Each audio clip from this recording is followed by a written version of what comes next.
informatics. So And those people who are developing these other 13, or probably there's more now, different sets of databases for measuring patient outcomes,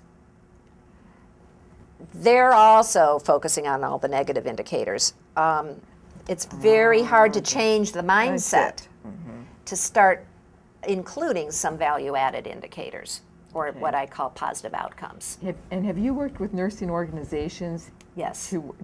To facilitate this?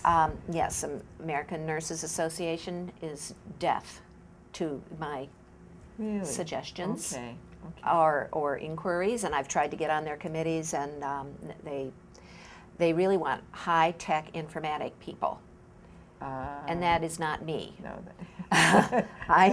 I'm conceptual. I have the ideas, but as far as converting that into a technology instrument that they can use.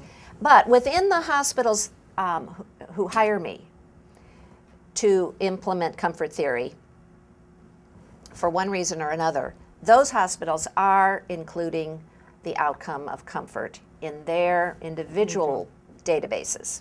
So they have some choice. Hospitals have a choice about which database they use. The trouble with that is that they can't compare their hospital to another hospital because they might have a unique database. Okay. So these databases are also on several levels. I'm consulting with Kaiser Permanente, which has hospitals in about 6 states across the country. They will have a nationalized system, but only one hospital so far has heard my spiel. But they are a very strong institution in San Francisco, and they want comfort to be integrated into the national model of for practice. Okay. When that's done, and it will be done because that leader is very strong, comfort theory is going to be integrated with the 2 other theories that Kaiser is using across the country, one being caring and one being interrelational theory. So comfort, caring, and interrelational are going to be integrated in a practice that I would call integrative theorizing, and actually have a chapter coming out in a book about that process later this year. Yes, interesting. So that chapter was written before I could actually see it in practice, but now I see it in practice, and that's very exciting. And how does that advance nursing science? Well, if nurses and in hospitals will use a nursing theory, that in itself is an advance. Yes. Because most schools of nursing do not teach theoretical-based practice in baccalaureate programs. They just teach skills and knowledge and facts, and no theory is made available to the students to integrate everything that they must learn. So I think learning is harder when there is no framework.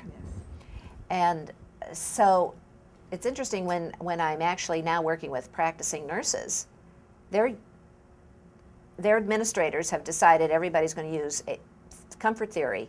They are being introduced to applying a theory and having it underpin their practice for the first time. Yes.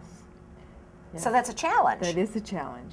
Mm-hmm. And so that's the number one, is just use a theory, because the patients will do better, and the hospital will do better, and the nurses will be more satisfied with their care, because everything kind of fits together. Well, they can see the results of their care because there's some way to describe it. And a way to measure it, because the theory is not only important for practice and as a pattern for assessment and intervention and measurement, but it's also a pattern for conducting studies. Yes. So it's all of a piece.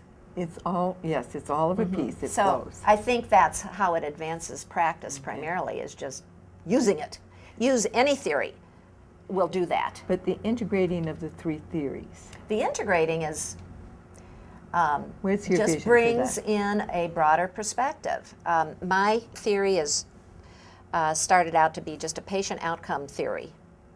Caring, of course, is the nursing process theory of how we care for our patients. But if there's no way to measure whether the patient feels cared for, then it's just kind of an idea without a way to prove that you've done anything positive for the patient.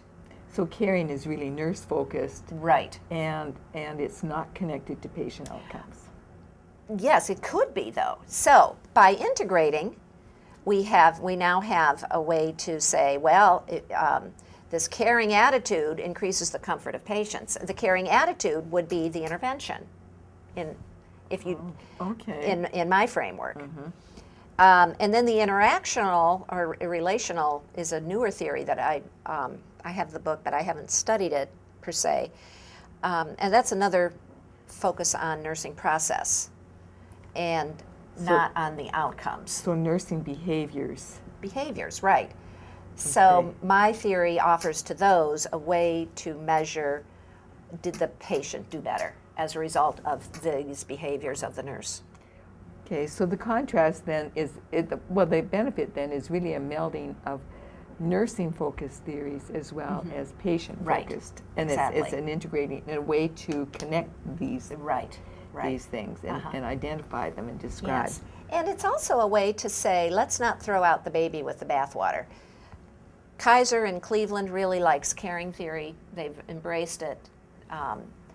They understand it. It's worked for them. They have good patient satisfaction scores. We're not asking them to get rid of it. We're asking for all the best parts to come together and complement each other.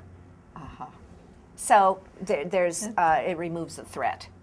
You know, for a big organization like this, and there's a lot of big systems that want to become an integrated system, and it's better for also for charting their outcomes, that they will all chart comfort in their particular systematic wide database. And that common measurement and that common outcome which is relative to all patients Right. is certainly something then they can see the benefit of a system at large. Right. And they can also compare different individual units on comfort or any other patient outcome. Correct. Yeah. Okay. Wonderful.